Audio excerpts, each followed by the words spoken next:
Nous sommes à Carénac, au cœur de la petite chapelle, où le peintre Pascal Girac expose encore une fois cette année. C'est un habitué du lieu. Petit à petit, il passe du figuratif à l'abstraction. Et cette année, il nous présente une œuvre particulière, audacieuse, qu'il a travaillée tout au long de ces derniers mois, voire ces toutes dernières années. Il a souhaité également rendre un hommage à l'Ukraine, aux Ukrainiens qui se battent pour leur liberté. Et il a souhaité présenter ces deux œuvres qu'il a réalisées pour cette exposition, pour les Ukrainiennes et les Ukrainiens. Pascal, bonjour. Bonjour Philippe. Eh bien, j'avais un projet de travailler depuis longtemps à une exposition dans la chapelle. Donc j'ai utilisé d'une part des acryliques avec une dominante de bronze doré et de terre de sienne, mélangée à du noir et à des contrastes avec le blanc. Donc ça, c'est la partie abstraite de mon travail. Mais en même temps, j'ai été à peu près dans les mêmes périodes marqué par la guerre en Ukraine qui a débuté en février 2022 et j'ai commencé une série d'encre de Chine figurative concernant cet événement avec les symboles évidemment des couleurs du drapeau ukrainien, avec les destructions, avec les églises détruites, avec tout un tas de symboles sur cette guerre et je continue ce travail. Donc j'ai fait une série importante et j'ai pu les offrir au collectif qui s'appelle Bienvenue ici, qui est sur le canton de Vérac-Martel. Et il se trouve que ces œuvres doivent pouvoir être exposées pour recueillir des fonds, puisque ce collectif, bien entendu, a œuvré dans l'accueil des familles ukrainiennes, en particulier en 2022, pardon. Voilà. Donc voilà l'histoire des deux jambes, une figurative et une abstraite. Tu nous montres une de ces œuvres ou deux de ces œuvres, s'il te plaît? Peut-être la plus sombre, évidemment, c'est les destructions après les bombardements.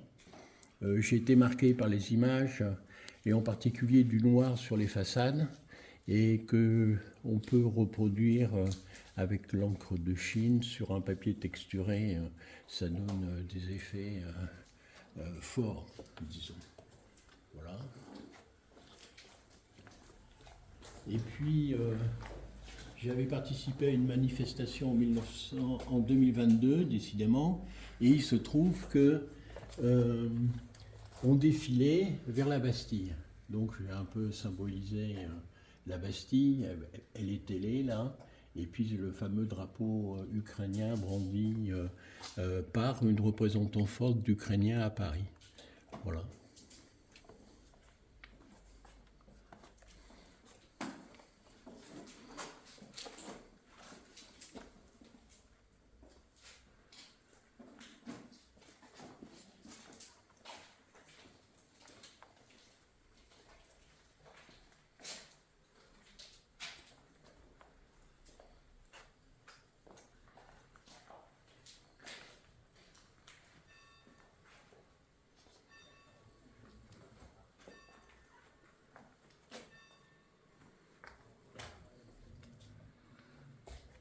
Là, tu utilises des morts dorés, ça donne un aspect de relief. Qu'est-ce que tu as voulu rechercher dans cette... Le travail de la matière, c'est un aplat, et donc à partir de noir, et en utilisant des couteaux, des spatules, enfin des outils du plâtrier et du maçon, on arrive à retirer finalement, à retirer le noir et faire des effets de surface, de couleur, de matière, et en tirant, on peut voir le fond de la toile ici, avec des blancs et des mouvements très forts qui permettent d'accéder jusqu'à l'origine de la toile, qui est bien entendu blanche et qui a été préparée. Voilà.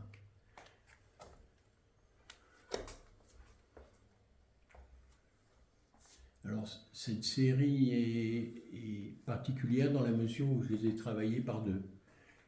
Les deux carrés sont faits ensemble et les deux grands en 60 ont été faits au même moment, ce qui rend les choses beaucoup plus homogènes.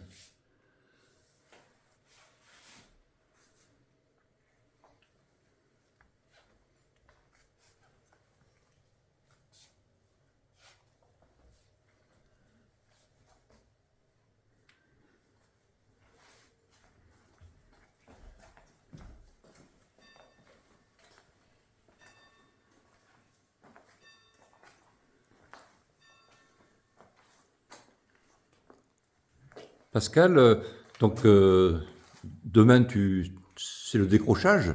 Exactement. Bon, C'est la fin de l'aventure. c'est bien, tu as toujours beaucoup de monde. Oui, c'est un peu lié au temps. Ouais. Voilà. Mais cette la deuxième semaine du mois d'août est toujours propice à des visiteurs et à pas mal de touristes à Carennac. Ce qui est pas mal puisque c'est fait pour être vu. Et en plus, particulièrement, je suis assez heureux du temps consacré par les visiteurs. Et ils sont intéressés, ils me félicitent. Et finalement, c'est une très grande satisfaction en soi de rendre les gens heureux. Il y a même eu un ministre qui est passé. Ah oui, oui, alors très honoré. Et il a eu la gentillesse de s'intéresser à ma peinture. C'est l'ancien ministre de l'Agriculture de François Hollande, c'est Stéphane Le Foll, qui est resté un long moment et qui m'a honoré de sa présence. Alors Pascal, l'année prochaine ou dans 2 ans, un thème, une autre expo, une envie. Voilà, si ça se produit, ça sera une envie. Mais déjà, cette envie, elle va se continuer puisqu'au mois de septembre, je suis très heureux d'exposer à la Maison des Consuls à Saint-Céré avec une grande artiste qui fait des très très belles structures en céramique. Et donc, on collabore tous les deux. J'occupe les murs et elle occupe l'espace avec ses structures. Et elle utilise un ou deux de mes tableaux pour pouvoir composer ces formes. Voilà. Merci Pascal Girac. Merci Philippe.